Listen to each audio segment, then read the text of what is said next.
When Donald Trump threatened Cuba with his harshest sanctions yet, he probably didn't expect this. Just days later, a massive cargo ship docked in Havana, carrying 30,000 tons of rice from Beijing. This wasn't just food, it was a geopolitical chess move that could reshape the entire Caribbean. Here's what's really happening. Act 1. The standoff begins. The standoff between Washington and Havana has reached a boiling point. In recent weeks, the Trump administration turned up the heat on Cuba, issuing a stern ultimatum: negotiate with the United States, or brace for even harsher economic consequences. The message was clear. The window for dialogue was narrowing, and if Havana didn't comply, the cost would be severe. But what happened next caught almost everyone off guard. Less than 7 days after Trump's warning, a Chinese freighter quietly sailed into Cuban waters. On board, 30,000 tons of rice, delivered with no strings attached, no political demands, and no conditions. The first batch was unloaded at a bustling Cuban port, greeted not with fanfare, but with quiet relief from a population that has grown accustomed to scarcity. For many Cubans, this wasn't just another shipment. It was a reminder that in a world dominated by threats and leverage, someone was willing to help, without asking for anything in return. Now, you might be thinking, 30,000 tons of rice? That sounds like a lot, but is it really that significant? Here's the reality. That amount of grain isn't symbolic, it's substantial. In fact, it's enough to feed hundreds of thousands of people for an entire year. In emergency scenarios, it could sustain over 1 million individuals for more than 10 days. In a country where food shortages have become part of daily life, this kind of support isn't just generous, it's transformative. But to understand why this matters so much, we need to zoom out and look at the bigger picture. Act 2. The island under siege. Cuba is a small island nation nestled in the northwestern corner of the Caribbean Sea. It's home to more than 10 million people, making it one of the most densely populated nations in the region. Despite its modest size, Cuba has a rich history, vibrant culture, and a people known for their resilience. Yet economically, the country has been struggling for decades. In 2024, Cuba's GDP was estimated at around $100 billion. On paper, that might sound respectable, but look closer, and the cracks become visible. For years, the Cuban economy has been described by international observers as fragile, strained, and in many areas, deeply impoverished. One of the most visible signs of this struggle: food rationing. For generations, Cubans have lived under a rationing system that limits how much rice, beans, cooking oil, and other essentials each household can access. It's a system born out of necessity, not choice, and it's a daily reminder of how scarce resources have become. Agriculture, which should be a cornerstone of any island economy, contributes less than 4% to Cuba's national output. That's remarkably low. And as food prices have climbed globally, Cuban families have felt the squeeze more intensely than ever before. According to reports from the United Nations, Cuba now imports nearly 80% of the food its people consume. That's not a typo. 4 out of every 5 meals on a Cuban table come from abroad. Let's focus on rice for a moment, because rice is the foundation of the Cuban diet. It's eaten at breakfast, lunch, and dinner. It's a staple that families depend on. In 2024, Cuba managed to produce only about 80,000 tons of rice domestically, but the country needed close to 700,000 tons to meet demand. That means Cuba had to import almost 90% of its rice from foreign suppliers. And it's not just rice. Every year, Cuba spends more than $1.8 billion importing food from around the world. In 2025 alone, the country purchased over $300 million worth of agricultural products from the United States, mostly pork and poultry. Meanwhile, essentials like rice and flour were sourced from Brazil and European nations. This raises an obvious question. Why can't Cuba grow its own food? It's a question many people ask. After all, the island has favorable conditions. There's plenty of sunlight. Temperatures are warm year-round. Rainfall is adequate, and Cuba has nearly 3 million hectares of cultivable land. So what's holding the country back? The answer isn't climate, it's politics. Act 3. The Invisible Wall. For more than 6 decades, the United States has maintained one of the longest-running economic embargoes in modern history against Cuba. This isn't just a trade dispute, it's a comprehensive system of restrictions designed to isolate the island from global markets.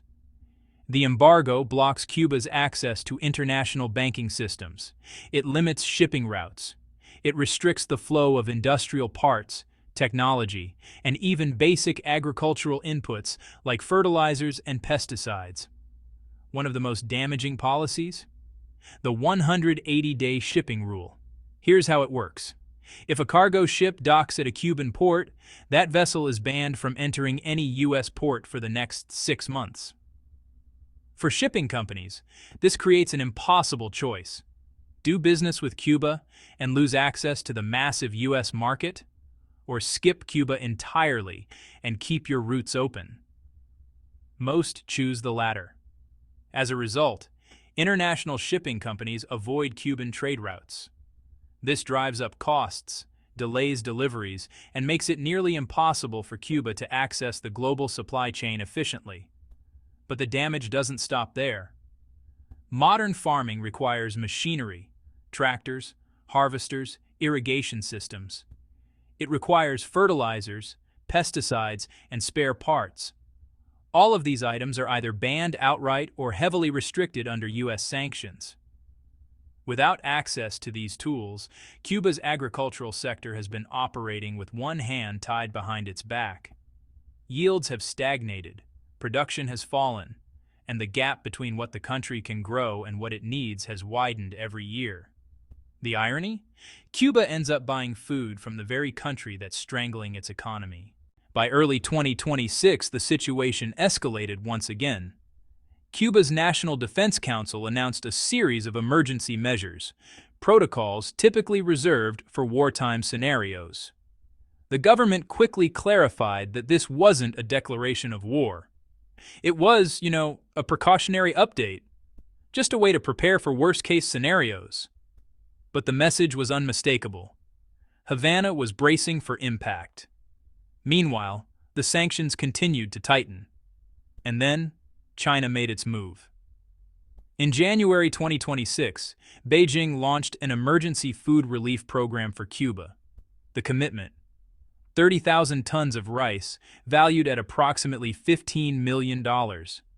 The aid would be delivered in multiple shipments throughout the first half of the year, transported by sea, and distributed free of charge to Cuban citizens through state-run channels.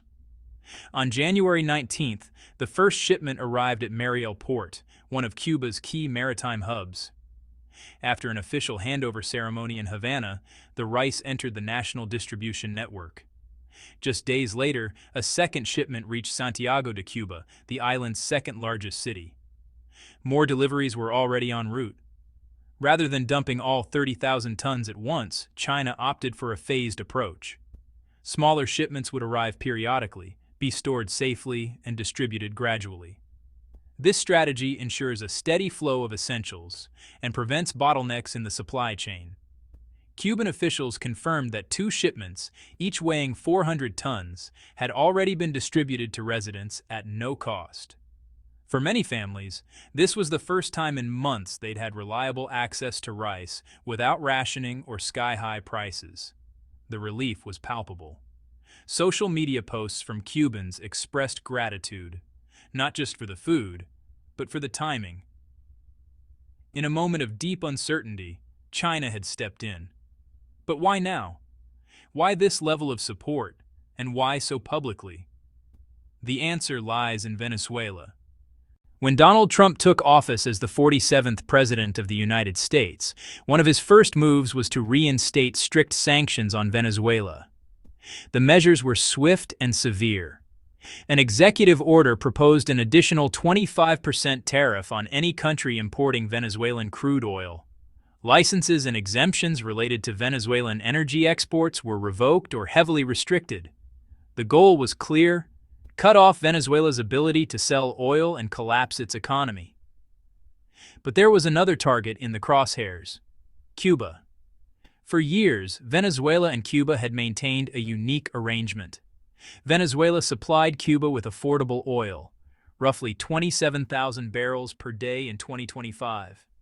In exchange, Cuba sent thousands of doctors, nurses, and medical professionals to Venezuela to provide healthcare services. It was a lifeline for both nations. Venezuela got skilled labor. Cuba got the fuel it desperately needed to keep the lights on. But once the sanctions were reimposed, that system began to crumble. Oil shipments destined for Cuba were delayed, rerouted, or blocked entirely. The flow of cheap, reliable energy, Cuba's economic oxygen, was cut off. Then came January 3, 2026. The United States launched military action against Venezuela. Shortly after, President Maduro was detained, and control over Venezuela's oil exports shifted to a U.S.-backed interim authority. Preventing oil from reaching Cuba became a central pillar of Washington's strategy. The impact on Cuba was immediate and devastating. Cuba's electricity grid runs almost entirely on imported fuel. During the first 10 months of 2025, fuel imports had already dropped by 35% compared to the previous year. By early 2026, with Venezuelan oil halted and Mexico suspending its own supplies, the shortfall became catastrophic. And when fuel shortages turn into electricity shortages, the damage spreads like wildfire. Imagine living in a city where the power goes out for 10 hours a day, not because of a storm, but because there's simply no fuel to run the generators. That's the reality in Havana right now. When the electricity fails, water pumps stop working. Without water, irrigation systems shut down. Farms can't water their crops.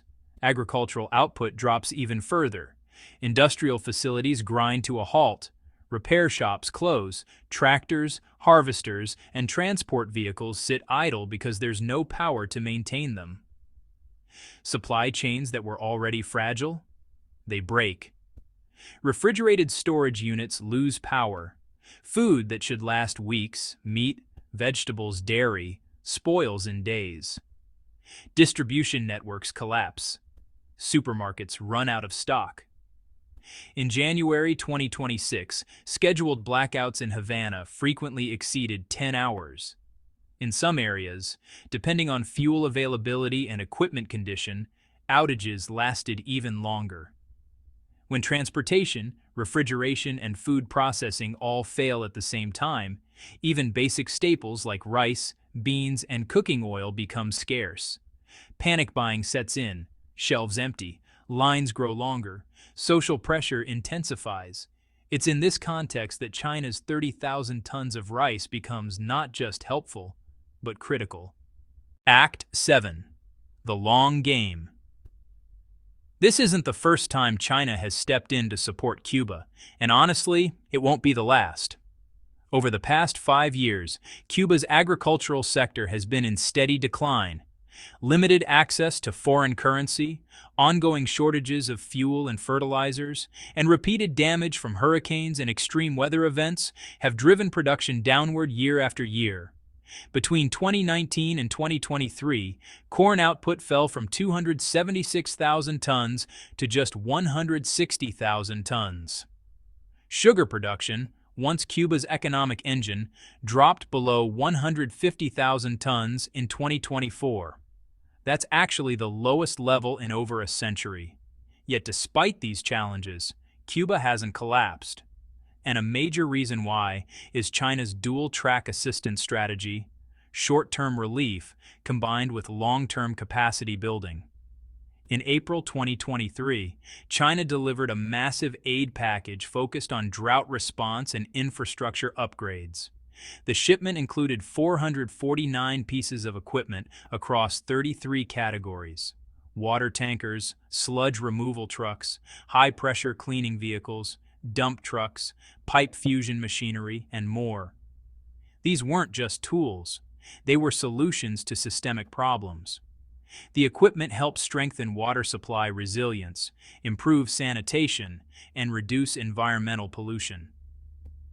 Chinese technical teams traveled to Cuba to train local workers, making sure the equipment could be used effectively for years to come. Alongside infrastructure, China has consistently delivered direct food aid. In 2024 alone, Beijing sent 20,000 tons of emergency rice to Cuba, helping relieve immediate shortages. This is the blueprint. Stabilize the present, build for the future. ACT 8. The geopolitical chess match. Let's zoom out for a moment and look at the broader strategy. The goal of U.S. sanctions isn't a single knockout blow. It's sustained pressure. Financial restrictions, trade barriers, energy constraints. The objective is to gradually isolate a country from the global economy, limit its access to resources, and weaken it over time until it has no choice but to capitulate. But here's the problem with that strategy. It only works if the target is completely alone. As long as countries like China, Russia, and Mexico continue to supply Cuba with food, energy, and financial support during critical moments, the effectiveness of U.S. sanctions is blunted. The goal of a total blockade becomes harder, if not impossible, to achieve. And that's exactly what we're seeing play out in real time. China's rice shipments aren't charity. They're strategy. They're a signal to Washington that Beijing has the resources, the will, and the reach to support its partners, even in America's backyard. For Cuba, this support means survival. For China, it means influence. And for the United States, it's a reminder that economic isolation is no longer the decisive weapon it once was. Closing reflection. So where does this leave us? Cuba remains under severe strain. Its economy is fragile. Its people are struggling. And the pressure from Washington shows no signs of easing. But China's intervention has introduced a new variable into the equation. 30,000 tons of rice might not solve Cuba's problems overnight, but it buys time. It eases suffering. And it sends a message that in a world of shifting alliances and great power competition, no country is ever truly isolated, as long as it has friends willing to help. The real question now isn't whether Cuba can survive the next round of sanctions. It's whether the United States can maintain a strategy built on isolation in a world where rivals are willing to fill the gaps. Because in geopolitics, as in life, sometimes the most powerful move isn't the loudest threat. It's the quiet delivery of what people need most. The battle for influence doesn't always happen on battlefields. Sometimes it happens in ports, with cargo ships and bags of rice. If you want to stay ahead of the stories shaping our world, the ones that don't make the front page but change everything, hit that subscribe button and turn on notifications. Because this is just the beginning.